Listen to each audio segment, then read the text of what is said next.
Entonces, me presento, mi nombre es Iván Pablo Pacheco Modesto, soy médico hematólogo que trabaja en el Hospital Nacional Guillermo Menara en el área de hematología clínica, básicamente trasplante de médula ósea. El día de hoy se me ha encargado hablar un poco acerca de lo que viene a ser coagulopatías hereditarias y adquiridas. Este es un tema un poquito amplio, ya que es una serie de patologías, como su propio nombre indica, hereditarias y adquiridas, bastante extenso, pero he tratado de resumirlo lo resaltante para que puedan más o menos entender cómo es el diagnóstico y cómo es el manejo de estas entidades. Entonces, a manera de introducción, vemos que las coagulopatías son un grupo básicamente heterogéneo de enfermedades de causa hemorrágica, es decir, enfermedades que te van a causar sangrado. Estos van a estar asociados a la afectación de los diferentes elementos o componentes del mecanismo de coagulación que tenemos en el cuerpo humano. Estas alteraciones hemorrágicas básicamente pueden ser dadas por defectos cualitativos o cuantitativos de los elementos que forman parte de los componentes de la coagulación. Dependiendo de su presentación, estas coagulopatías pueden ser de carácter congénito, es decir, son heredadas, el paciente ya nace con estas discrasias sanguíneas, o pueden ser también adquiridas, que quiere decir que como por cualquier proceso del tipo inmunológico, neoplásico, procesos infecciosos, medicamentoso, se presentan este tipo de patologías hemorrágicas. Y estos se adquieren a lo largo del desarrollo de la vida, especialmente en el grupo etario de adultos mayores. El cuadro congénito generalmente se diagnostica en edades tempranas, ¿no? En algunos casos se diagnostica en el nacimiento, durante el primer año de vida o durante la primera infancia, mientras que las adquiridas, como les mencioné, se diagnostican básicamente en etapas más adultas, en edades más adultas. Ahora, el diagnóstico de estas entidades básicamente está basado en el cuadro clínico de presentación, que en su mayoría de casos va a ser clínica de sangrado, hemorragias. A esto le vamos a sumar una anamnesis, es decir, la evaluación de la historia clínica. En algunos casos, si son congénitos o heredados, van a tener factores de riesgo bastante importantes y también se corroboran de acuerdo a los exámenes de laboratorio que van a salir alterados de acuerdo a la entidad que nosotros estemos sospechando. Básicamente, este tipo de enfermedades son de difícil diagnóstico. Hay alguna patología o hay algunas patologías, sí, que de acuerdo al grado de severidad también va a ser su presentación clínica, como por ejemplo algunas hemofilias que son consideradas como hemofilias leves, generalmente no presentan síntomas, ¿no? Son asintomáticos. Son pacientes que durante el transcurso de su vida hacen sus actividades cotidianas de manera regular y en ciertas situaciones especiales como traumatismos o cirugías es en donde se evidencia el sangrado. Entonces, en esos casos el diagnóstico pues es insospechado, que es difícil de diagnosticar. Ahora, en esta parte sí quizás ya la han visto ustedes, pero nos vamos a demorar un poquito más para que puedan entender cómo es que actúan o cómo es que se da o cuál es la fisiopatología eh, de las, de las coagulopatías congénitas y adquiridas, ¿sí? Sabemos nosotros o conocemos lo que viene a ser la cascada de la coagulación, ¿sí? La cascada de la coagulación. La clasificación o la explicación clásica es básicamente dada en dos momentos, ¿no? Una hemostasia primaria en la que intervienen el endotelio vascular y las células plaquetarias y la hemostasia secundaria en la que intervienen básicamente los factores de la coagulación. El inicio entonces de la coagulación. ¿Qué cosa viene a ser la coagulación en nuestro cuerpo? Cuando nosotros tenemos una lesión, un daño en nuestro mecanismo de defensa para evitar la pérdida sanguínea y por ende que el paciente entre a un cuadro de shock hipovolémico, es tapar, taponar el sitio donde se ha producido la lesión. Entonces, el primer punto de partida que va a iniciar estas cascadas, ya sea la primaria y la secundaria, viene a ser la noxa, la lesión a nivel endotelial. Esta lesión lo que va a provocar es la exposición de los elementos que se encuentran por debajo del epitelio endotelial, como son el factor de von Willebrand, el factor tisular, el colágeno, y esto es lo que van a condicionar a que las plaquetas que están circulando por el torrente sanguíneo migren hacia la zona de la lesión y en una primera instancia formen lo que viene a ser el tapón plaquetario. Posteriormente, estas plaquetas, al adherirse, se van a activar y van a liberar los gránulos contenidos dentro de su citoplasma, los cuales a su vez van a activar los demás componentes de la cascada de la coagulación. Quiere decir la activación de los factores de la coagulación que tienen como finalidad la formación de la protrombina, que a su vez va a transformar el fibrinógeno en fibrina para que éste a su vez pueda formar la malla de fibrina. Esta malla de fibrina lo que va a hacer es estabilizar el coágulo y de esta forma lograr la coagulación necesaria que se requiere ante un evento traumático. Entonces, aquí vemos un cuadro pequeñito en donde se resume todos los factores de la coagulación, sus nombres respectivos y las semividas, ¿ya? Todos estos elementos o factores de la coagulación cumplen papeles importantes durante el proceso de la hemostasia. Entonces aquí, en esta imagen, podemos ver cuál es la cascada de la coagulación, ¿no? Lo que hemos aprendido desde el primer año de medicina. Vemos que aquí, para lo que le he explicado anteriormente, dentro de lo que viene a ser la hemostasia secundaria, tenemos las dos vías, ¿sí? La vía extrínseca y la vía intrínseca. Estas dos vías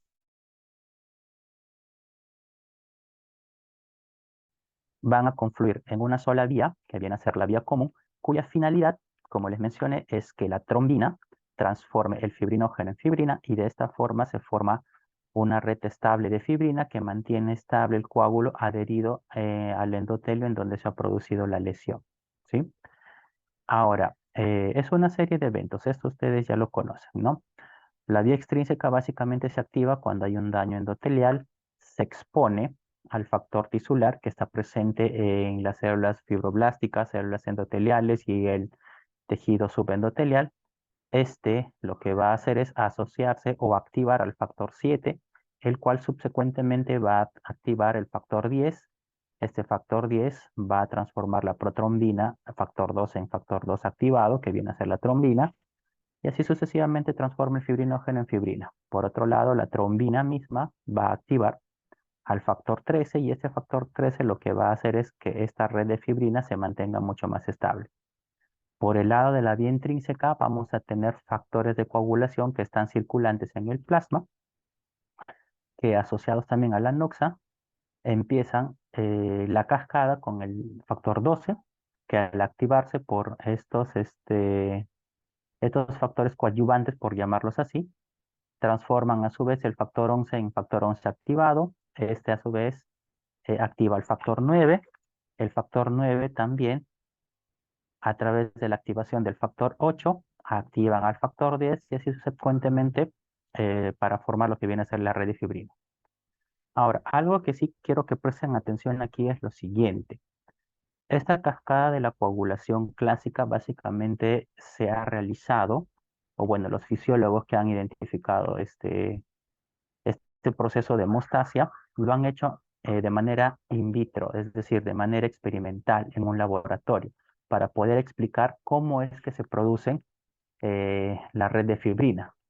Pero esta cascada clásica no te define a ti por qué es que en ciertos estadios en donde, o ciertas enfermedades en donde tenemos nosotros deficiencias de factores, el paciente presenta sangrado. Por ejemplo, si yo tengo un déficit del factor 7 que actúa a nivel de la vía extrínseca, teóricamente con la vía intrínseca puedo de manera normal, formar un coágulo de fibrina. Es decir, no necesitaría del factor 7. Por otro lado, si tengo una deficiencia del factor 8, a través de la vía extrínseca también podría formar la red de fibrina. Entonces, teóricamente no necesitaría el factor 8. Pero ¿qué pasa? Cuando un paciente, por ejemplo, tiene deficiencia del factor 8, consideramos esto como la hemofilia A, ¿no es cierto? Y si tiene deficiencia, lo consideramos como un paciente que tiene hemofilia B. Entonces, a través de este modelo no podemos explicar del por qué es que se presentan los episodios de hemorragia o las coagulopatías, ¿no? Ya sean congénitas o adquiridas que se presentan en los pacientes. Algo que también quiero que presten atención aquí es que cuando realizamos nosotros estudios o exámenes de perfil de coagulación, medimos los tiempos, el tiempo de protrombina, el tiempo de tromboplastina parcial activado y el tiempo de trombina. Esto sí quiero que lo recuerden, ¿ya? El tiempo de protrombina básicamente te va a medir la vía extrínseca. ¿Qué quiere decir?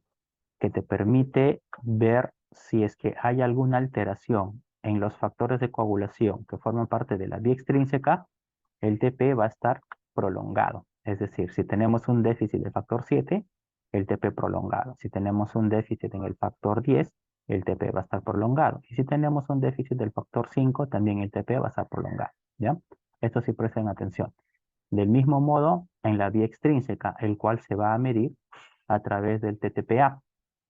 Si tenemos, por ejemplo, un TTPA prolongado, ¿qué quiere decir? Que hay un déficit de cualquiera de estos factores que forman parte de la vía extrínseca. Podemos tener déficit del factor 9, podemos tener, perdón, 11, del factor 9, del factor 7, también del factor 10 e inclusive del factor 2. Y la vía común sí te va a elevar o te va a prolongar los dos tiempos, ¿no? Si solamente ves que hay deficiencia del factor 10 y del factor 5 o del factor 2, el TTP y el TP van a estar prolongados. Por otro lado, si vemos que la alteración es por deficiencia o por una afectación cuantitativa relacionada al fibrinógeno o a la fibrina o al factor 13, vamos a ver que el tiempo de trombina es el que va a estar prolongado.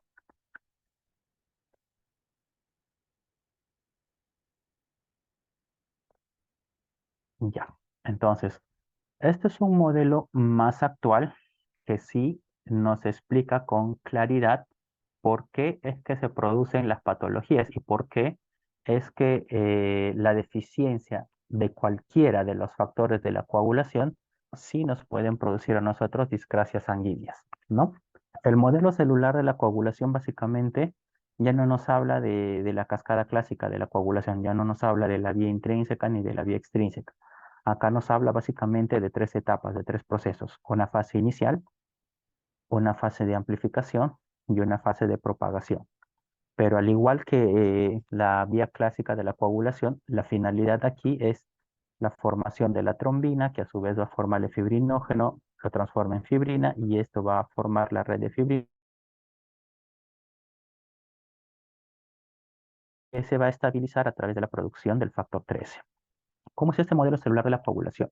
Igualito. A nivel del endotelio vascular lo que se va a producir es una anoxa, un daño tisular, es decir, la membrana del vaso se va a romper. Al romperse va a haber exposición del factor 3, que es el factor tisular, ¿sí? Este factor tisular, recuerden, se expresa tanto en las células endoteliales, se expresa también en los fibroblastos, se expresa en los monocitos y también se expresa en el tejido subcutáneo que se encuentra por debajo de las células endoteliales. Entonces, al haber exposición del factor 7, el factor 3, perdón, este se va a unir con el factor 7 circulante, igual que en la vía extrínseca, ¿sí? Al unirse va a activarla y el factor 7 activado lo que va a hacer es, uno, transformar el factor 10 circulante del plasma en factor 10 activado. Este a su vez transforma la protrombina en trombina. Esta pequeña cantidad de trombina que se ha formado va a ser el estímulo para pasar a la siguiente etapa, la amplificación. La trombina, por un lado, va a hacer que el factor 8 circulante en sangre se transforme en factor 8 activado, va a hacer que el factor 5 se transforme en factor 5 activado y a su vez va a activar a las plaquetas. Al activar a las plaquetas va a hacer que éstas migren hacia la lesión donde se ha producido el daño tisular, se produzca la adhesión para poder formar el tapón plaquetario, ¿sí? Y de esta forma también estas se activen, se agreguen y empiecen a liberar también los gránulos intraplaquetarios para que también estimulen a la activación de los demás factores de la coagulación. Entonces, aquí en la primera fase inicial se da la formación de trombina, pero en pequeñas cantidades. Estas pequeñas cantidades van a tener tres funciones: la activación del factor 8, la activación del factor 5 y la activación de las plaquetas. ¿Para qué? Para que durante la etapa de amplificación, este factor 8 activado junto al factor 9 se van a unir y van a formar un complejo que se conoce como el complejo de la tenasa, en la que está asociado el factor 8 y el factor 9 activado. Este complejo tenasa que se va a encontrar en la superficie de la plaqueta, ¿qué cosa es lo que va a hacer? Activar más factor 10. ¿Y qué cosa hace el factor 10? Ya hemos visto aquí, transforma la protrombina en protrombina. O sea, esa poca cantidad de factor 10 que se ha activado aquí, aquí se amplifica, aquí se activa mucho más factor 10. Ahora, ese factor 10 a su vez, por otro lado, se une al factor 5 activado y forma también otro complejo en la superficie de las plaquetas. Ese complejo como el complejo de la protrombinasa. Este complejo de la protrombinasa, formado por el factor 10 y el factor 5, lo que va a hacer es la activación de la protrombina y la transforma en trombina, que vendría a ser el factor 2 activado, ¿no? Y esta trombina, en la fase de propagación, lo que va a hacer es formar la fibrina a través de la transformación del fibrinógeno en fibrina, que vendría a ser el factor 1 activado, ¿sí? Y de esta forma se forma la red de fibrina. Y para que esta red de fibrina, esta misma trombina, lo que va a hacer es activar al factor 12 para que ésta se mantenga estable. Entonces, si se dan cuenta, a través de este modelo, sí nosotros podemos explicar por qué es que la deficiencia de ciertos factores sí nos provocan un sangrado. Por ejemplo, si tenemos deficiencia del factor 7, si no hay factor 7, no va a haber unión al factor tisular y por ende no va a haber activación del factor 10, por ende no hay formación de la trombina y no se pasa a las siguientes etapas. Por otro lado, si tenemos deficiencia del factor 8, por ejemplo, en la fase inicial, se forma así la trombina, ¿no? Se forma la trombina, pero esta trombina no tiene factor 8 que activar y si no hay factor 8 que activar, no se va a formar el complejo tenasa, por ende no va a haber gran cantidad de factor 10 activado y subsecuentemente no va a haber el complejo protrombinasa. Y a su vez no va a haber trombina que va a activar el fibrinógeno y de esta forma no se va a dar de manera adecuada la coagulación. Entonces, si se dan cuenta, a través de este modelo sí podemos explicar que la deficiencia de cualquiera de estos factores de la coagulación puede ocasionar las discrasias sanguíneas, a diferencia de este modelo clásico, ¿no? En la que nosotros veíamos, ya, tengo deficiencia en el factor 7, pero teóricamente por la vía intrínseca sí puedo formar fibrina. Por otro lado, tengo deficiencia del factor 8, pero por la vía extrínseca sí puedo formar fibrina. No es así. Esto no te explica por qué es que la deficiencia de un factor te produce las discrasias sanguíneas, pero en el caso del modelo celular sí te lo explica bien. ¿Ya? Entonces, una vez visto ya la parte teórica, ¿cómo es el abordaje inicial del paciente con coagulopatía? Básicamente va a depender si el paciente viene o no con hemorragia activa. Evidentemente, si es un paciente que viene con hemorragia activa, no te vas a detener a hacerle todos los estudios para determinar cuál es la causa de su hemorragia inicialmente, ¿no? Tienes que manejar el cuadro que presenta el paciente. Es decir, ver su estado hemodinámico. Si es un paciente, por ejemplo, que presenta sangrado, que presenta shock hipovolémico, pues tienes que resolver el cuadro de shock hipovolémico.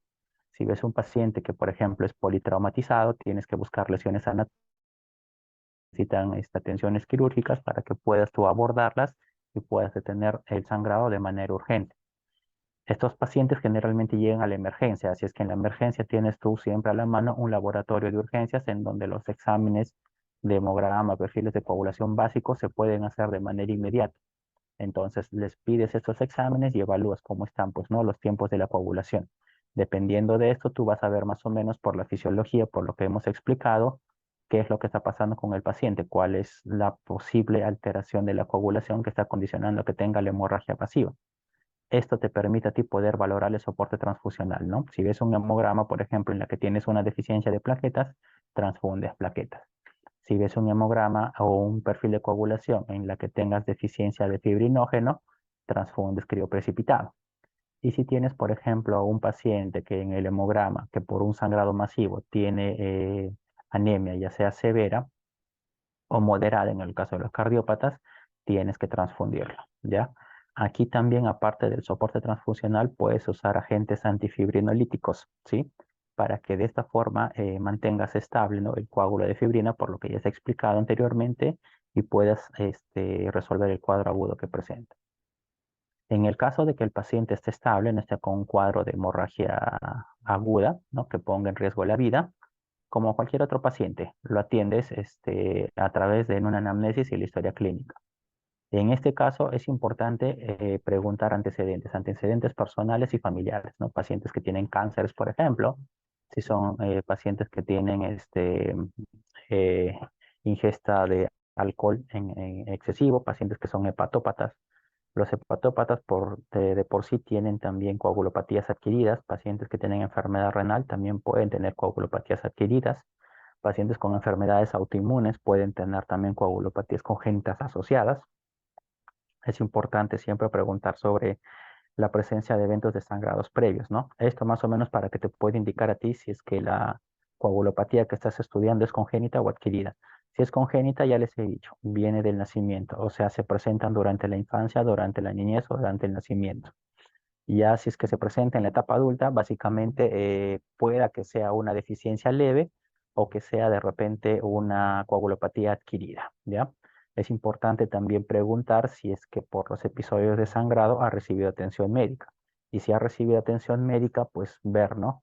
Qué nivel de atención médica ha recibido, si es que ha necesitado cirugía, si es que ha necesitado transfusiones, entre otras cosas más. Ver también los antecedentes, pues, ¿no? De sangrados postraumatismos. Generalmente los pacientes que tienen hemofilias leves o enfermedad de Mond-Willebrand leve o deficiencia de ciertos factores de coagulación leve, no sangran, son asintomáticos. Solamente cuando se presentan traumatismos o cuadros quirúrgicos es que empiezan a sangrar. En el caso de que la paciente que estás evaluando es mujer, siempre es importante preguntar antecedentes menstruales, lo que nosotros denominamos las inundaciones nocturnas, ¿no? Es decir, si es que el flujo menstrual es bastante y si es que hay presencia o no de coágulos y si el sangrado es mayor a 8 días, ¿ya? Generalmente este tipo de pacientes a la consulta no llegan por el tema del sangrado, llegan más que todo por la anemia, ¿sí? Llegan por la anemia, una anemia persistente que a pesar con tratamiento de hierro endovenoso o suplementos de hierro, la hemoglobina no corrige. Entonces, en esos pacientes tú tienes que sospechar que debe tener una coagulopatía de fondo y esa coagulopatía puede estar asociada, pues, ¿no?, a enfermedades que forman parte en sí de los factores de coagulación o también enfermedades asociadas a la calidad de las plaquetas, ¿no? Es decir, un defecto puede ser cualitativo o cuantitativo. Entonces, a estas pacientes también hay que hacerle el estudio clínico dirigido al descarte de coagulopatías. En el examen físico tenemos que valorar, ¿no?, la presencia de hematomas, si estos son de aparición espontánea o no. Muchas veces pasa que en la consulta te viene un paciente que te dice, doctor, mira, tengo bastantes hematomas, ¿no? Ah, ya tú puedes pensar que puede ser una coagulopatía. Pero pasa que a veces que el paciente inadvertidamente se golpea y porque tiene fragilidad capilar, que no es un trastorno de la coagulación, hace bastante o con bastante frecuencia los hematomas. Entonces ellos piensan, pues, ¿no?, que es un problema de displasias sanguíneas. También tienes que discriminar eso. Por otro lado, también tienes que evaluar la presencia de dónde están los hematomas. Por ejemplo, hematomas que están en región facial, hematomas que están en región de las extremidades, en donde no es posible un traumatismo espontáneo. A veces también se puede sospechar de que esos hematomas son de causa traumática causadas por terceros, ¿no? Es decir, hay violencia de por medio. A veces vienen mujeres que presentan hematomas en los brazos, en los hombros, se va preguntando y se les dice, ¿no?, ¿cómo es que te ha parecido esto? Por ahí más o menos te comenta que tenía una discusión, una pelea con el esposo, con la pareja y pues no la ha golpeado y ha hecho pues que tenga la presencia de esos hematomas. o a veces en la emergencia te puede llegar un paciente politraumatizado, ¿no? Con trastorno de conciencia, a quien no se le puede investigar las causas de esos hematomas, ¿no? Si tú ves que esos hematomas son sospechas de traumatismos ocasionados intencionalmente, también por ahí identificar, ¿no? Una violencia, una violencia por terceros. Y algo también importante y también bastante frecuente es la presencia o la ingesta, ¿no? De medicamentos que pueden alterar o pueden causar o clínica de sangrado, ¿no? Pacientes, por ejemplo, que están anticoagulados, que están tomando warfarina, nuevos anticoagulantes orales como rivaroxaban, apixaban, dabigatran, etcétera, ¿no? Por ejemplo, que están tomando antiagregantes plaquetarios, como por ejemplo la aspirina, el clopidogrel, entre otros más. Recordar también esto importante, ya los glucocorticoides. A veces pasa que en atención primaria, cualquier proceso infeccioso, nosotros qué cosa damos, corticoides, ¿no? Para desinflamar. Ah, ya tiene una faringitis, damos corticoides. Tiene, por ejemplo, un dolor lumbar, damos corticoides. Entonces, a veces el uso desmedido de los corticoides también puede afectar lo que viene a ser el tema de la integridad vascular y por ende afectar también lo que es el tema de el componente hemostático, ¿no? De las personas. Ciertos antibióticos también pueden causar deficiencias de vitamina K. Recordar que hay ciertos factores de la coagulación que son dependientes de vitamina K que se sintetizan básicamente a nivel del hígado, ¿no? Entonces el uso prolongado de ciertos antibióticos también puede alterar, puede simular una deficiencia, ¿no? De factores de coagulación que generalmente en este caso se consideran como pues adquiridos. Y miren, hay algunos alimentos, ¿no? Que su consumo excesivo también podrían ocasionar episodios de sangrado, ¿no? O presencia de hematomas, como por ejemplo el consumo desmedido del ajo o de plantas como el ginkgo biloba, ¿no? El consumo desmedido de la vitamina E, entre otros más. Y cumarínicos también pueden ocasionar, la cúrcuma, ¿no? Puede ocasionar episodios de sangrados o hematomas en algunos pacientes que consumen de manera desmedida. Entonces, después de haber hecho tu anamnesis, tu examen clínico, vas a puntuar, ¿no? Los episodios de sangrado. Para eso nosotros tenemos los hematólogos o también lo puede utilizar cualquier médico de otra especialidad que viene a ser la herramienta BAT, ¿sí? La herramienta BAT lo que te va a evaluar a ti es los signos y síntomas de sangrado. Si estos sangrados son de origen, o sea, de carácter espontáneo, o si son sangrados que se han producido después de ciertos traumatismos o procedimientos quirúrgicos. Te dicen, por ejemplo, la epistaxis, ¿no? ¿Cuántas veces al año se te ha producido la epistaxis? Y si has tenido epistaxis, ¿qué has necesitado hacer para poder resolver la epistaxis? ¿Y cuántas veces has tenido que resolverla? Entonces, dependiendo de esas características, nosotros tenemos una puntuación. Si el paciente tiene, por ejemplo, un BAT bajo, es decir, una puntuación baja, esto nos permite predecir de que el paciente aleja la posibilidad de que tenga un trastorno hemorrágico, ¿no? Del tipo congénito o adquirido. Por otro lado, si tenemos un BAT alto, significa que el paciente en un tiempo posterior va a tener un mayor riesgo de sangrado y por ende amerita hacerse los estudios para descartar coagulopatías o alguna displasia hematológica. Entonces, dependiendo de las hemorrágicas, nosotros podemos ver si es que las plaquetas o los factores de coagulación son los que están alterados. Por ejemplo, si tendremos sangrados mucocutáneos, es decir, gingivorragia, epistaxis, melenas, hematoquesia, hematuria, menorragia, hay alta probabilidad de que aquí la alteración sea a nivel de las plaquetas. Si tenemos petequias, por ejemplo, estos básicamente se asocian a un trastorno plaquetario. Ese trastorno puede ser cuantitativo, es decir, una disminución de las plaquetas o puede ser cuantitativo, ¿ya? La presencia de equimosis y si se presentan generalmente estos son pequeños y son bastante superficiales. En algunos casos es bastante significativo dependiendo de la severidad de la plaquetopenia. Si tenemos plaquetas por debajo de 20.000, aquí las equimosis sí son de bastante importancia, ¿ya? Eh, Cuando hay sangrados excesivos menores, también puede presentarse, ¿no? Por un déficit de plaquetas. Y si el sangrado está asociado, por ejemplo, a cirugías o procedimientos invasivos, generalmente si hay trastorno plaquetario, eh, el sangrado generalmente es inmediato, ¿no? Y su gravedad va a depender básicamente del grado de trombocitopenia que el paciente tenga. Por otro lado, la presencia de hematomas, ¿no? En tejidos profundos, es decir, articulaciones, músculos u otros tejidos blandos, apuntan más a que el trastorno hemostático está dado a nivel de los factores de la coagulación, es decir, puede haber una deficiencia que puede ser congénita o adquirida. La presencia de petequias aleja un poco la posibilidad de que sea un trastorno de la coagulación. Pueden estar presentes, pero no es muy común, es poco común. Estos generalmente desarrollan, aparte de los hematomas, equimosis de gran tamaño, de gran extensión. Las equimosis vienen a ser extravasaciones de sangre que se dan de manera superficial, ¿no? El tamaño, la extensión es independiente, ¿ya?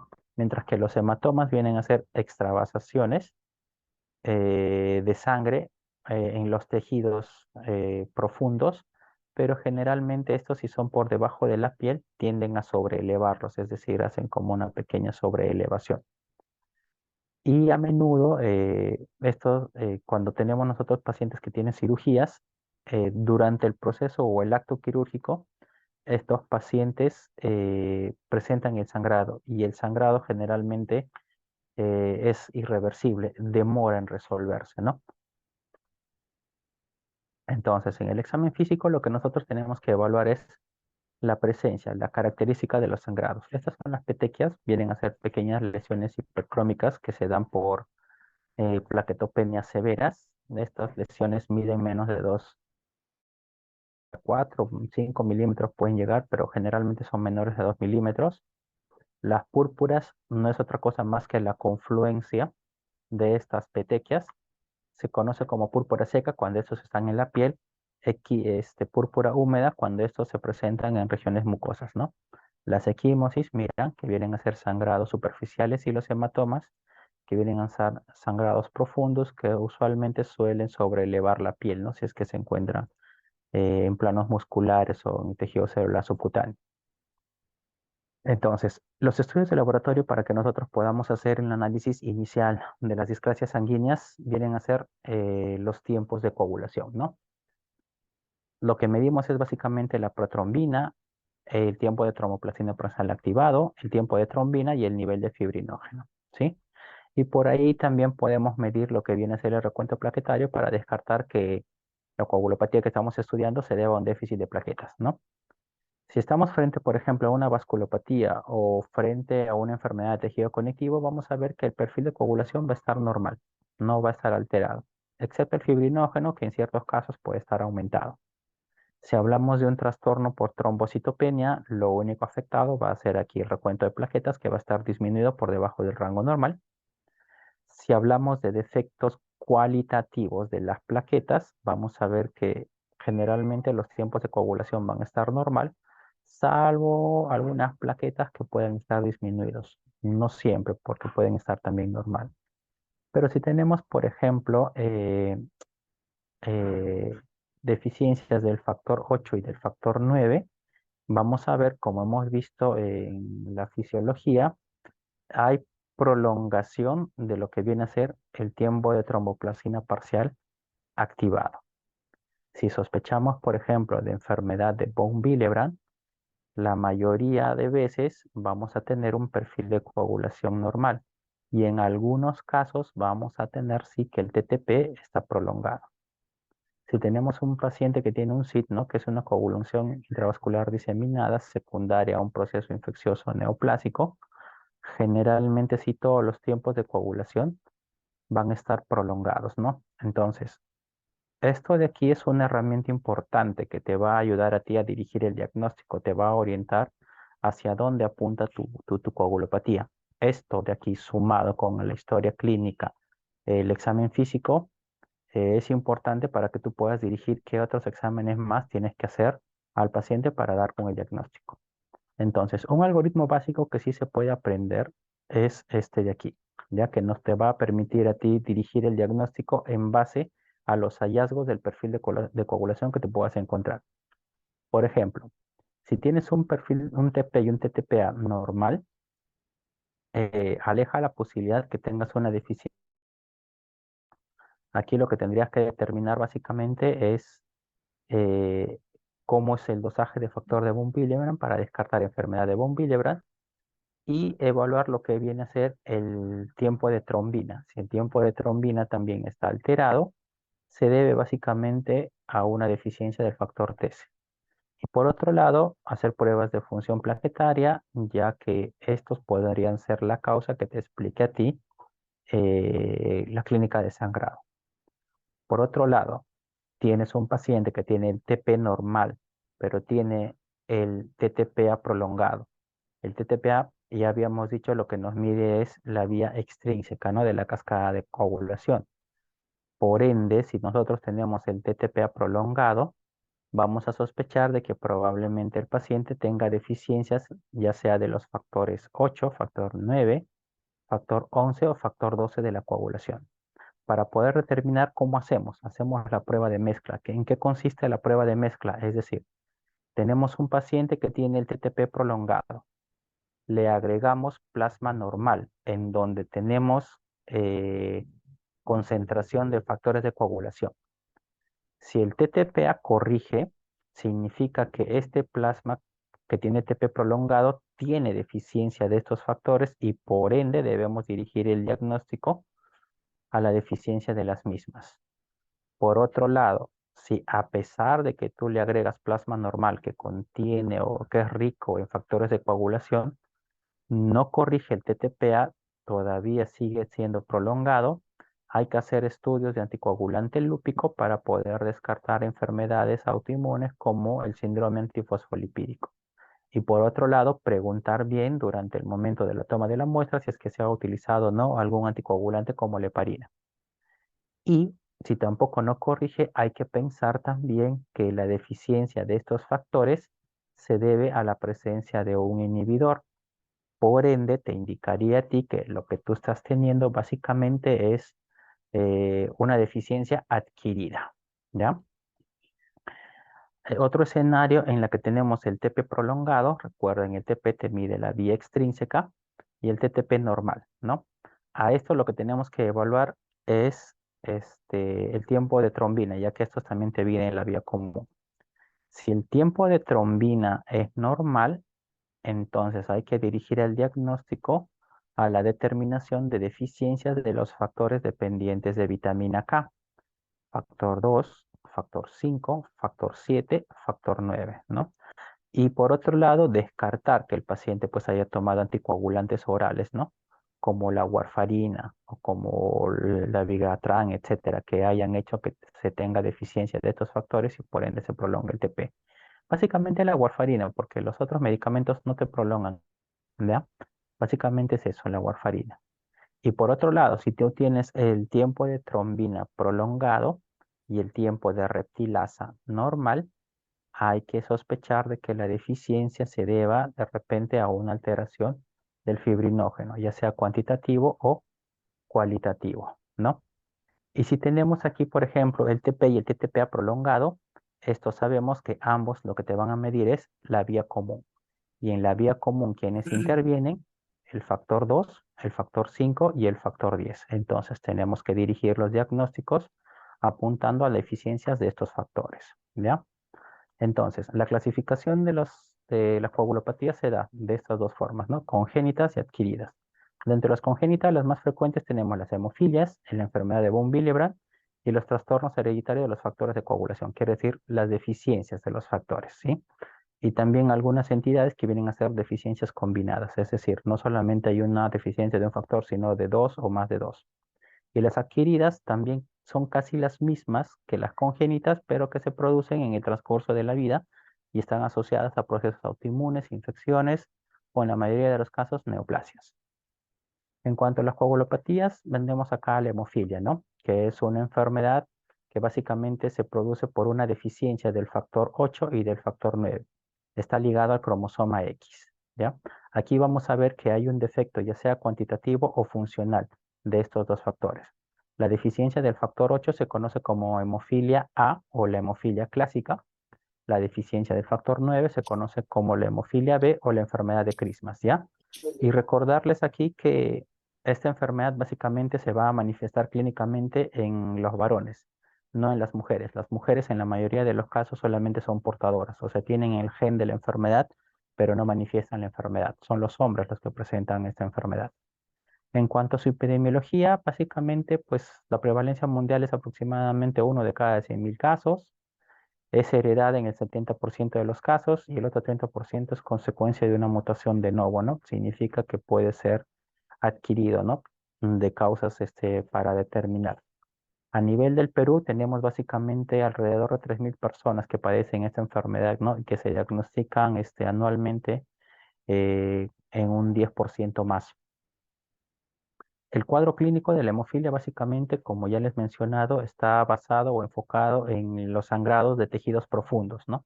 Las hemartrosis son la clínica más considerable, más frecuente que estos pacientes pueden presentar, así como también hematomas musculares, ¿ya? Las hemartrosis vienen a ser sangrados, sangrados de las articulaciones. Las articulaciones más frecuentemente afectadas son las que se manifiestan aquí, pero de todas estas, la que más común se afecta viene a ser la articulación de la rodilla, que se presenta en un 44%. Esto es pregunta de examen, ¿ya? Entonces, esta afectación lo que va a degenerar en el tiempo es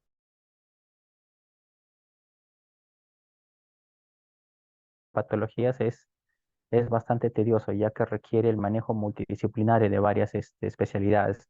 Requiere el manejo de traumatología, de medicina física y rehabilitación, entre otros más, ¿ya? Entonces, generalmente los pacientes que tienen hemofilia severa y que el diagnóstico se ha hecho de manera congénita durante el primer año son los que más padecen de esto. Pacientes con hemofilia adquirida no presentan hemartrosis, ya que su presentación se da en los estadios más avanzados de la edad, ¿no? Entonces, la severidad de la manifestación clínica va a depender de la severidad también de la deficiencia del factor. Entonces, los factores de coagulación, ya sea el factor 8 o el factor 9, se encuentran en sangre en un 60 a 200%. En los casos de hemofilia leve, vamos a ver que existe una disminución del factor que se da entre del 5 al 25%. Hemofilia moderada es cuando el dosaje del factor está entre un 1 y un 5%, y la hemofilia grave es aquellos que tienen una deficiencia de factor menos del 5%. Se dice que para que un factor de coagulación pueda ejercer su actividad fisiológica normal, se requiere entre un 15 al 20% del total, ¿no? Es por eso que los pacientes con hemofilia leve generalmente son asintomáticos, no tienen ninguna molestia. Y su diagnóstico se hace básicamente cuando presentan algún traumatismo. En cuanto a porcentaje de presentación, en el caso de la hemofilia A, la presentación se da básicamente en los casos severos, ya es decir, los diagnosticados durante la primera infancia. La hemofilia B del mismo modo. También los casos severos son los que se presentan con mayor frecuencia. Ahora aquí, dependiendo de la severidad, va a ser el cuadro clínico, ¿no? En los casos de hemofilia severa hay hemorragias espontáneas que pueden ser en articulaciones, músculos, y en el caso de lo que viene a ser la hemofilia moderada, el sangrado espontáneo no es muy frecuente, puede ser ocasional. Generalmente estos se asocian a lo que vienen a ser traumatismos o cirugías menores. Y en el caso de hemofilia leve, no hay sangrado espontáneo. Estos solo se manifiestan como hemorragias graves cuando hay traumatismos o cirugías importantes, ¿no? Aquí el sangrado, como les mencioné, el paciente generalmente es asintomático. La mayoría de casos de pacientes con hemofilia severa se diagnostican durante los primeros 2 años de vida, ¿ya?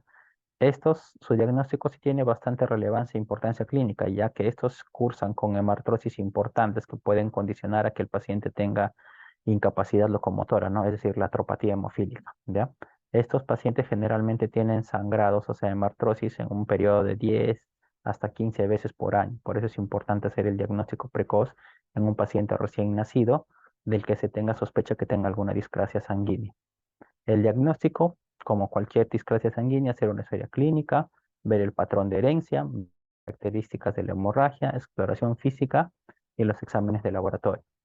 Dentro de los exámenes de laboratorio que recomendamos es hacer una biometría hemática, ¿no? Una sangre periférica, para descartar que no esté asociado de repente a algunas otras enfermedades como neoplasias hematológicas, y hacer el estudio del dosaje de perfil de coagulación, ¿no? Aquí lo que vamos a ver que está prolongado viene a ser el TTPA, ¿no? El TP va a estar generalmente normal, ¿ya? Y para poder determinar qué tipo de hemofilia es, hacemos pues el dosaje de los factores de la coagulación, ¿no? Especialmente el dosaje del factor 8 y el dosaje del factor 9, ¿ya? Para poder determinar si se trata de una hemofilia A o de una hemofilia B. Entonces, el diagnóstico es midiendo, ¿no? El nivel funcional, es ver qué porcentaje de factor tiene, ya sea del factor 8 o del factor 9, para poder determinar qué tipo de hemofilia es A, B, y si es severa, moderada o es leve. Se puede hacer el diagnóstico prenatal de estos pacientes en los casos en los que se tiene el antecedente de que la mamá es, ¿no?, una paciente portadora de hemofilia, a través de la biopsia, ¿no?, de las biopsias coriónicas, o a través de la amniocentesis en los diferentes estadios del embarazo. En cuanto a tratamiento, básicamente, como hay una deficiencia de factor, lo que nosotros hacemos es reposición de ese factor, ¿no? Si nos falta el factor 8, reponemos pues factor 8. ¿Con qué? Con factor 8 sintético, ¿no? Como es en este caso el Wilate.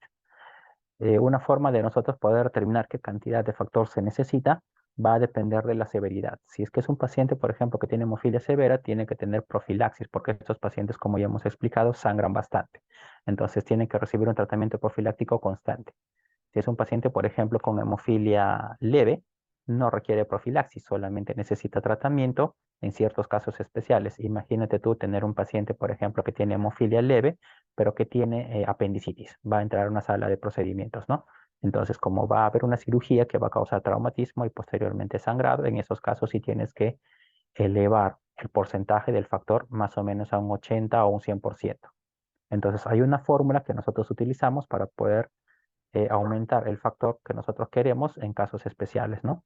Usamos el peso del paciente, el factor deseado, es decir, si tenemos un dosaje de factor en 10%, pero queremos elevarlo al 80%, colocamos aquí, lo multiplicamos por esa constante y nos da el número de unidades requeridas, ¿no? Un ejemplo viene a ser esto, ¿no? Paciente que va a ser operado, tiene 50 kilos, se requiere que el porcentaje de factor 8 esté en un 80% para garantizar que no haya sangrado. Se multiplica por 0.5 y se obtiene que necesita 2000 unidades de factor 8 para que podamos llegar a este nivel. Del mismo modo, la hemofilia B es igualito, es reposición del factor 9, ¿ya? Existen presentaciones ya tanto de factor 8 como de factor 9 en el mercado diferentes que tú puedes utilizar para reponer estas deficiencias. Otras alternativas terapéuticas que también se puede utilizar, por ejemplo, en atención o en hospitales de provincia, en donde no se encuentra con las presentaciones farmacéuticas de los factores de coagulación, viene a ser crioprecipitado, ¿no? Crioprecipitado viene a ser un hemoderivado de la sangre total, que básicamente contiene, mira, factor 8, factor de von Willebrand, fibrinógeno, factor 13. En algunos casos también en estos casos, por ejemplo, el crioprecipitado es bastante útil, ¿no? En las hemofilias A. No es muy útil en las hemofilias B, ya que se ha visto que no tiene mucha concentración de factor 9. Por ende, su indicación básicamente estaría en aquellos pacientes que tienen hemofilia B. Puedes utilizar plasma fresco congelado si en ambos casos hemofilia A o hemofilia B, ya que se ha visto que tiene alta concentración de factor 8 y factor 9, así como también factor de von Willebrand, ¿sí? Puedes utilizar agentes antifibrinolíticos como es el ácido tranexámico, ¿no? Indicado básicamente en pacientes que tengan déficit de factor 11, ¿ya? Ojo que estos medicamentos sí están contraindicados en aquellos pacientes que tienen hemofilia severa, ¿sí? Pacientes de hemofilia severa no deben recibir ácido tranexámico. Estos mismos medicamentos van a ver que también se utilizan en otros deficiencias de factores de coagulación, ¿ya? Son básicamente medidas generales. Tenemos también lo que viene a ser la desmopresina, que básicamente es un medicamento sintético, ¿no? Análogo de la hormona antidiurética. Su uso básicamente se da en pacientes que tienen diabetes insípida, pero en los casos de hemofilia se ha visto que estos ayudan a liberar el factor 8 y el factor de von Willebrand en los gránulos o que vienen a ser los cuerpos de Weibel-Palade que se encuentran tanto en las plaquetas como en las células endoteliales. De ahí su uso, ¿no? Por ese efecto ese efecto fisiológico en los pacientes que tienen, por ejemplo, enfermedades como hemofilia A y enfermedades de von Willebrand, ¿ya? Otro de los medicamentos que también se utiliza viene a ser el complejo protrombínico activado, ¿no? Que es un complejo de factores de coagulación que se utiliza bastante en emergencia cuando tienes episodios de sangrados. Pero la contraparte de esto es que como tiene bastantes factores de coagulación, ya al tú tener demasiados factores de coagulación, ¿qué cosa ya llevas al paciente? A estados protrombóticos, ¿no es cierto? Entonces, su contraindicación aquí vendría a ser, pues, ¿no? Los eventos protrombóticos que puede presentar el paciente. Es decir, en pacientes que tienen SID, por ejemplo, no los podrías utilizar, ¿no? La enfermedad de von Willebrand, pues, es un desorden hemorrágico, a diferencia de la hemofilia, es uno de las enfermedades congénitas bastante frecuentes que básicamente se debe a una disminución de la cantidad o la calidad, ¿no?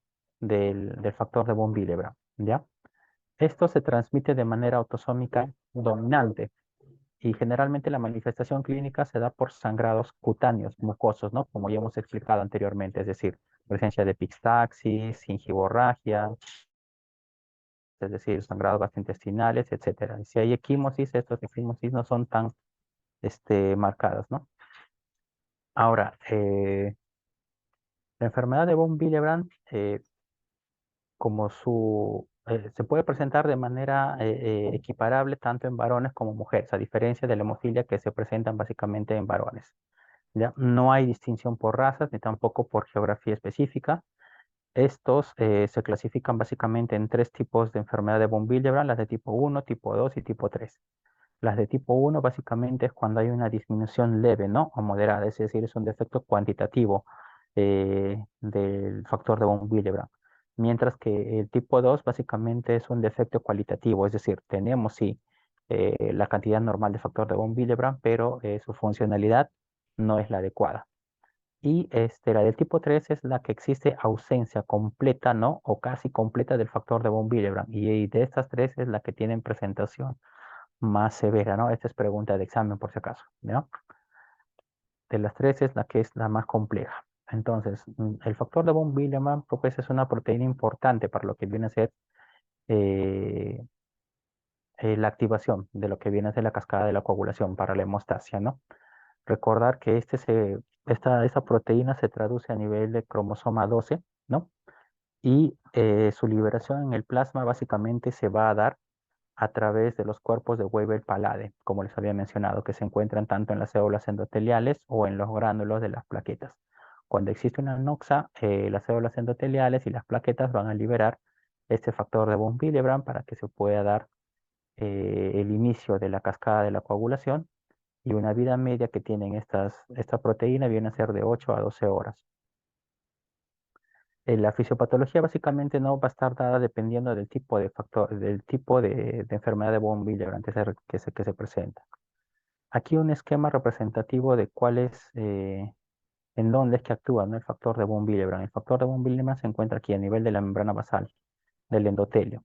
Este factor de von Willebrand lo que va a hacer es permitir la adhesión y posteriormente la activación de las células plaquetarias para que éstas a su vez puedan formar el tapón plaquetario.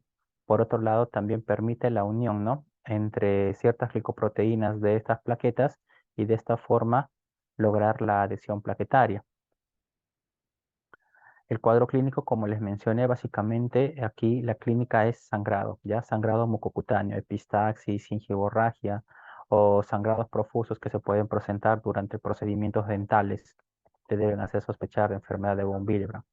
La del tipo 1, como les decía, es la forma más común, representa casi el 80% de los casos y básicamente su defecto es del tipo cuantitativo, ¿no? Aquí la presentación más clásica, más frecuente, viene a ser la epistaxis, que se presenta el 60% de los casos.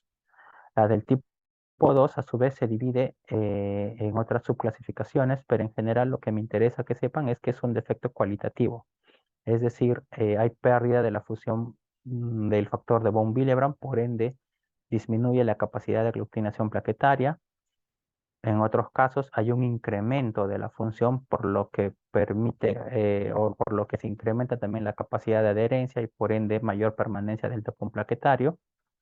y esto va a producir secundariamente pues ¿no? una trombocitopenia crónica, hay pérdida total de la función, ¿no?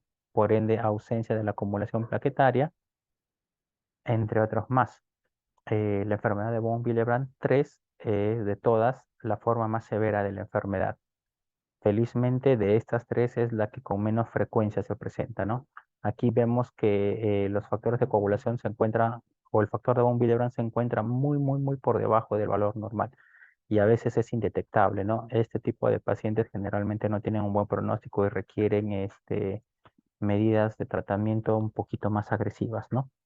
Para que tú puedas hacer el diagnóstico se requiere básicamente, ¿no? De esos tres criterios: historia personal de sangrado mucocutáneo, disminución de la actividad del factor y historia familiar para que puedas ver que es de carácter congénito o no. Existen una serie de exámenes que se tienen que hacer.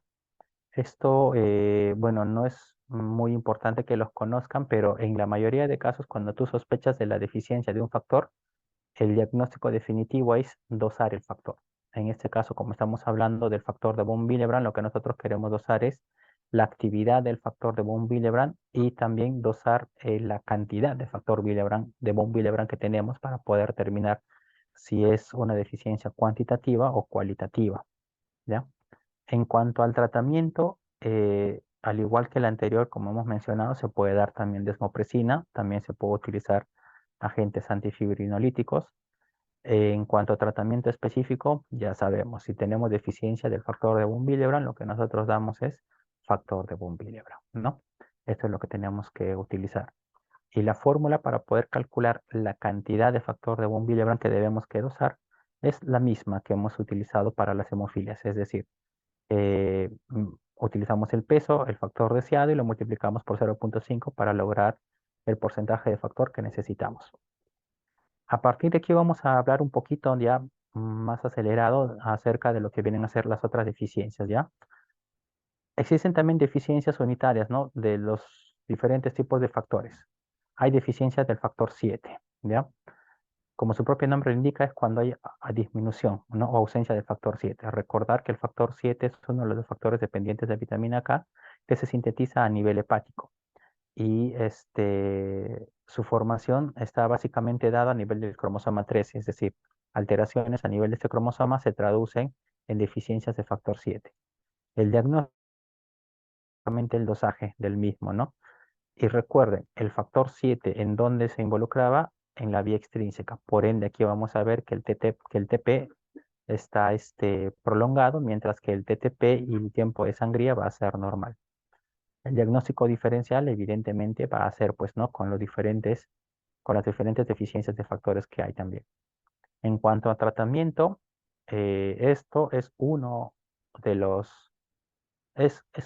pocos factores de coagulación que tiene una presentación de factor sintético que tú puedes administrarlo, ¿no? Hay en el mercado farmacéutico concentrados de factor 7 recombinante que tú puedes administrar a estos pacientes para que puedas suplementar sus deficiencias, ¿ya? A diferencia de otros factores de coagulación que no tienen un tratamiento específico, como por ejemplo el factor 2.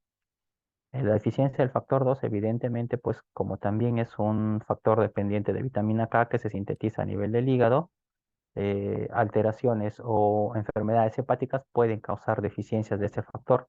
A diferencia del factor 7, fíjense, este se produce a nivel de cromosoma 11, entonces patologías asociadas o alteraciones asociadas a este cromosoma te pueden dar deficiencias de factor, ¿ya?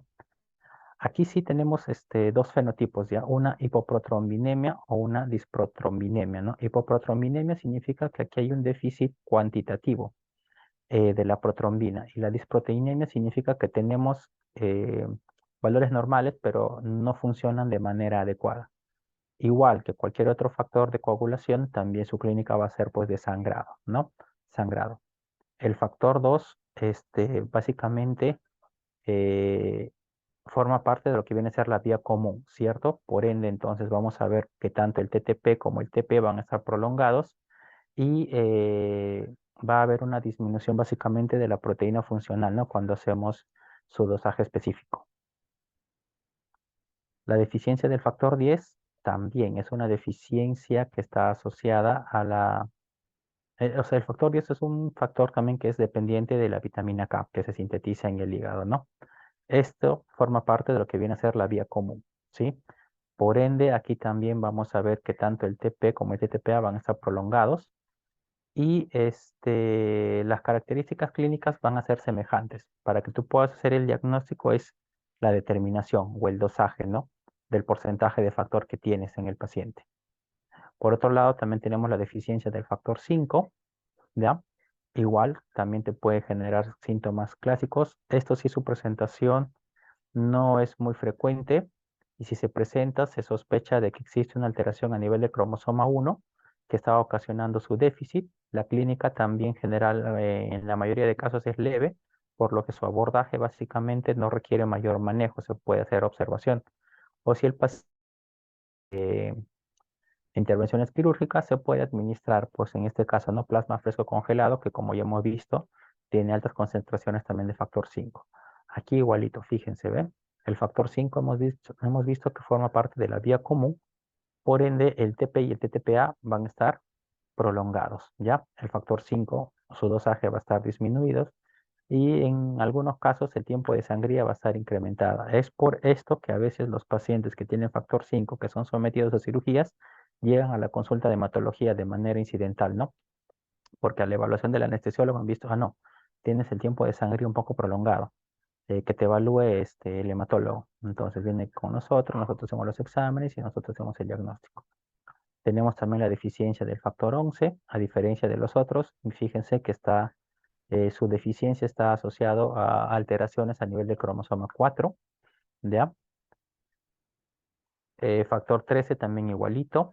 Hemos visto aquí, sí, si se dan cuenta, esta es una deficiencia que llama bastante la atención porque no se sospecha de manera muy frecuente, ¿no? En cuanto se refiere a presentación de sangrados. Si se presenta, básicamente son sangrados que se presentan en la primera infancia. Durante la adultez, generalmente están asociados a o sea, es de carácter básicamente adquirido por algunas enfermedades. Aquí vamos a ver que eh, la mayoría de los tiempos de coagulación van a ser normales, ¿ya? Lo que sí se evidencia es que hay un defecto en la formación de la coagulación. Aquí entonces otros exámenes que se podrían utilizar es la agregometría, ¿no? Que te permiten evaluar la formación del coágulo y la durabilidad en el tiempo en los casos que se quiera medir, ¿no? Si es que hay alteración o no a nivel del hemostasia primario o la hemostasia secundaria. Otros trastornos que ya son menos frecuentes vienen a ser la deficiencia combinada de los factores dependientes de vitamina K, ¿no? Aquí puede haber deficiencia del factor 12, factor 7, factor 9, factor 10. También deficiencias combinadas de otros factores no dependientes de vitamina K, como la deficiencia del factor 5, el factor 8. Su abordaje es igual que los demás. Hay que hacer el diagnóstico, hacer el análisis clínico, descartar que no sean otras patologías además asociadas. Y como último trastorno tenemos pues no la afibrinogenemia y la disfibrinogenemia. La afibrinogenemia básicamente hace alusión a disminución de la cantidad de fibrinógeno que tenemos en sangre. La disfibrinogenemia hace alusión a que tenemos las cantidades normales de fibrinógeno, pero su funcionalidad es inadecuada, ¿ya?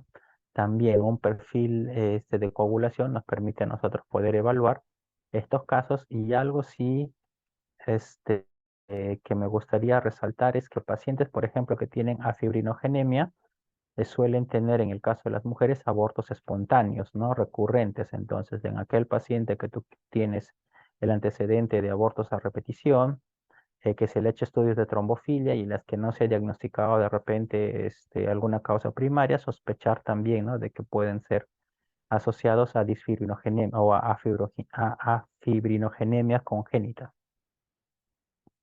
En cuanto al tratamiento, ya les he mencionado, a diferencia del factor 7, en la mayoría de los casos lo que se da es manejo en base a hemoderivados, ¿no? O algunos medicamentos en el mercado, como por ejemplo concentrados de complejos protrombínicos, ¿ya?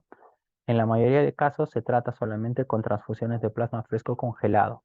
dependiendo de la clínica o dependiendo del momento en el que se encuentra, ¿sí? Y en cuanto a coagulopatías adquiridas, como para terminar, pues ya tenemos la hemofilia adquirida. La presentación clínica es igual que la anterior. Básicamente aquí para mencionarles que la etiología en la mayoría de los casos es idiopático en el 50%, a diferencia de la hemofilia congénita. Estos se presentan en personas adultas mayores, ¿ya? La presentación de un sangrado tardío en edades adultas siempre se tiene que sospechar que es de carácter adquirido más que congénito. Si la presentación clínica es desde la infancia, no, ya tiene un carácter básicamente congénito.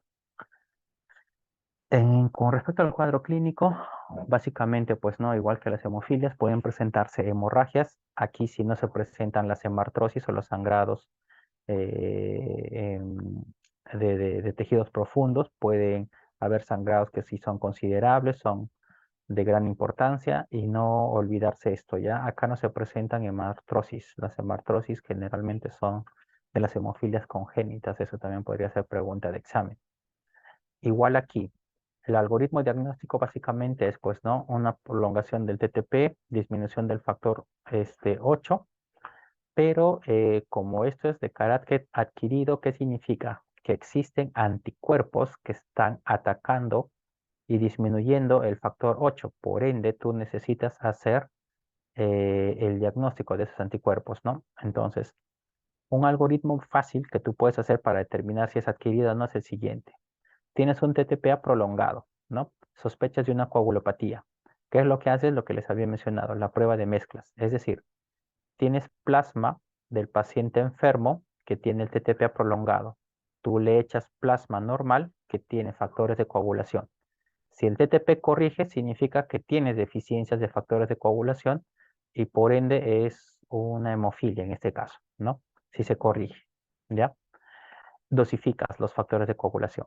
Por otro lado, si tú ves que el TTPA se mantiene normal, se mantiene sin corregir,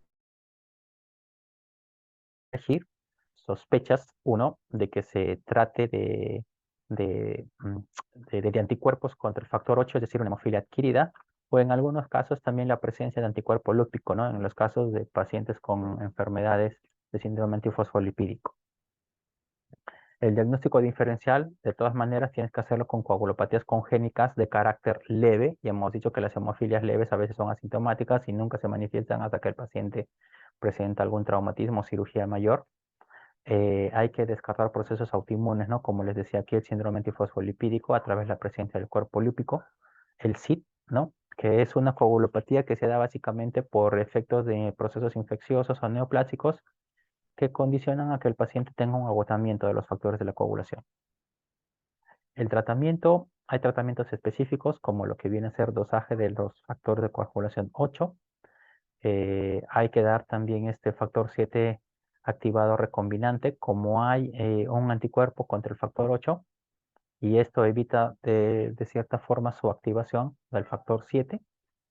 Podemos dar este tipo de medicamentos, como también el complejo protrombínico activado, ¿no? El FEIBA. Como las hemofilias se deben a la presencia de inhibidores que atacan o disminuyen la cantidad de factor 8 que se tiene en el cuerpo, hay que dar inmunosupresores, ¿no? La terapia inmunosupresora se puede dar a través de corticoides, uso de ciclofosfamidas como inmunomoduladores u otros tratamientos un poquito más específicos como anticuerpos monoclonales, ¿no? Tales como el rituximab. Otras terapias que también nos ayudan a disminuir los inhibidores que están causando la deficiencia del factor 8 vienen a ser las inmunoglobulinas o las ciclosporinas. La enfermedad de von Willebrand adquirido generalmente si se presenta asociado a neoplasias hematológicas y al igual que la anterior debe sospecharse en aquellos pacientes que presentan un sangrado espontáneo en etapas adultas, ¿ya? Y su etiología básicamente es de causa multifactorial. Aquí la fisiopatología, al igual que en la hemofilia adquirida, es la presencia de un anticuerpo contra el factor de von Willebrand, que lo que hace es degradarlo de manera acelerada, por ende es removido del plasma y que cuando hay una discrasia sanguínea no se puede dar el proceso de la formación del trombo, ¿no? De la hemostasia primaria. El cuadro clínico, al igual que la congénita, básicamente es sangrado mucocutáneo a predominio de las epistaxis, ¿ya? Y recordar que aquí también la presentación es en etapas tardías de la persona. En cuanto al diagnóstico, siempre hay que hacer un hemograma, un perfil de coagulación, ya que estos están asociados a neoplasias, leucemias, por ejemplo, linfomas, pueden presentar o pueden debutar con discrasias sanguíneas, con deficiencias de factor de von Willebrand. Es bastante frecuente ver pacientes que tienen LLC, leucemia linfocítica crónica, que también debutan con esta enfermedad. Otra de las patologías adquiridas viene a ser la coagulación intravascular diseminada, que básicamente es una coagulopatía por consumo, básicamente por la presencia de procesos infecciosos, ¿no? Ciertos traumatismos o accidentes obstétricos, ciertas neoplasias como cánceres, que hacen que se produzca o sea, se produzca la formación de procesos de coagulación, ¿no? Sin que haya evidencia de sangrado, ¿ya? Y por otro lado, el consumo excesivo de factores de coagulación te van a condicionar a que tengas episodios también de sangrado. O sea, el sí te puede ocasionar las dos cosas, ¿no? Por un lado, te puede ocasionar signos y síntomas de sangrado y por otro lado, como se activa toda la cascada de la hemostasia, toda la cascada de la coagulación, te pueden dar también cuadros clínicos de trombosis. Aquí un poquito de lo que viene a ser la fisiopatología, las sepsis o lesiones endoteliales que pueden ser ocasionadas por neoplasias hematológicas, lo que van a hacer es liberar el factor tisular. Estos a su vez van a van a producir agregación plaquetaria que forman procesos de trombos microvasculares. Estos trombos, al ser generalizados, van a migrar hacia diferentes zonas del organismo y van a causar coagulopatía por consumo. Por otro lado, ocasionan a veces oclusión vascular, pueden causar daño tisular, isquemia. En algunos casos se asocian también a anemias hemolíticas microangiopáticas, ¿no? Esto a su vez ocasiona, pues, no la activación de la plasmina, que lo que va a hacer es la proteólisis de la red de fibrina y por ende va a causar hemorragias, ¿no? Entonces, inicialmente causa trombos, pero cuando esto evoluciona en el tiempo puede causar hemorragias. El cuadro clínico básicamente es la presencia de hemorragias, ¿no? Y el sitio de hemorragia más frecuente es la piel. Este cuadro clínico tiene que sospecharse en aquellos pacientes, por ejemplo, que vienen por cuadros de sepsis o shock sépticos severos que hacen trastornos de coagulación. Pacientes, por ejemplo, que están con acidosis metabólicas asociados a enfermedad renal crónica o insuficiencia respiratoria. Tener en cuenta de que esta es una coagulopatía adquirida que tiene un rápido y un desenlace casi letal, por ende es importante hacer el diagnóstico oportuno y el manejo adecuado. En cuanto a diagnóstico, hay parámetros, ¿no?, que se tienen que cumplir. Generalmente aquí los tiempos de coagulación van a estar prolongados, van a estar bastante altos. Entonces, paciente con sepsis que tiene trastornos o alteraciones en el perfil de coagulación, siempre hay que sospechar de un sí, ¿no? Entonces, dependiendo del momento, nosotros tenemos aquí un algoritmo, ¿no? Y de acuerdo a eso es el manejo. Si vemos que el paciente tiene un sitio trombótico, lo que se recomienda utilizar es anticoagulantes, ya que hemos visto que si esto progresa puede ocasionar cuadros de sangrado. Cuando ya el SIT está establecido como causa, como evento hemorrágico, en este caso sí lo que tendríamos que utilizar básicamente es soporte transfusional, ¿ya? Soporte transfusional. Entonces, el manejo básicamente inicial es de la causa etiológica, es decir, si es un proceso séptico lo que está causando el SIT, manejamos la sepsis. El soporte transfusional hay que ver, ¿no?, lo que son plaquetas, solo transfundirlas si es que este se encuentra en un recuento menor a 20.000 o si es que va a entrar algún procedimiento quirúrgico para mantenerlos mayores a 50.000. El plasma fresco congelado solo en casos de sangrado activo, ¿ya? Recordar esto, el plasma fresco tiene factores de coagulación, entonces, si tú ya tienes un incremento de los factores de coagulación, le transfundes más plasma, incrementas más, por ende incrementas más el riesgo trombótico. Igual con el crioprecipitado, ¿ya? Aquí, como tienes después consumo de factores de coagulación, puedes administrar así vitamina K, ¿no? Para que se estimule el hígado y pueda producir más factores de coagulación en los casos en los que ya el paciente haya evolucionado a un cuadro hemorrágico.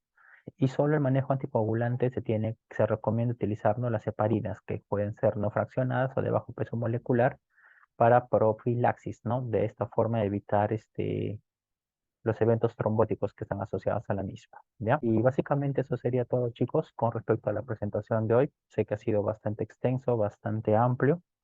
Espero haber ayudado un poquito acerca de sus conocimientos en cuanto a coagulopatías congénicas. Si tienen alguna pregunta, por favor, a ver, hacerlas ahora. Ya, todo está claro entonces, ¿no? Ok, bueno, eso sería todo entonces respecto a la presentación del día de hoy. Ya, muchas gracias a todos ustedes por su atención y por su paciencia.